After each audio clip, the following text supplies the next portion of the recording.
We got wheat to grow where nothing had grown in these areas basically for years. Tom Vanderheiden loves to share the story of Calcine with growers and how it can bring dead spots on their farms back to life by removing salts in the soil's upper layers. He's an agronomist who's now the Ag Sales Director of Calcine distributor ST Biologicals. So that was one treatment in the spring, and we started growing wheat that same year.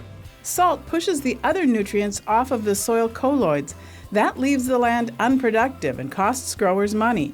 Land can become too saline from dry conditions, irrigation, or a number of other factors. But Calcine can help solve that. It puts calcium to work, leaching salt below the root zone and out of your field naturally. It uses protein, sugars, natural surfactants. It basically mimics the root exudates that a plant gives off. An Arizona-based company developed the technology to take salts out of the soil at golf courses, but soon it was put to use on unproductive farmland. It's especially a problem in the upper Midwest. Some of it is from way back when the glaciers came through and left salts, and some of it's because of the additional salts that have been added through fertilizer through the last 50 years. Calcine is a spray-on product and can be used for all unproductive soils, whether sodic or saline. It can take 2 or 3 growing seasons to see full results, but growers often see results after the first treatment. Recently, on a nearby farmstead, Tom worked closely with a grower who, for a long time, hadn't been able to grow anything on a 10-acre strip of land.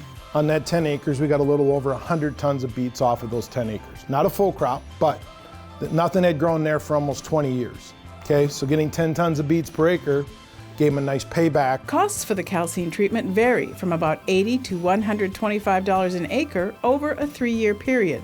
A fairly small price to pay to recover abandoned acres compared to the cost of buying more land. It's $125 and the ground sells for $2,500.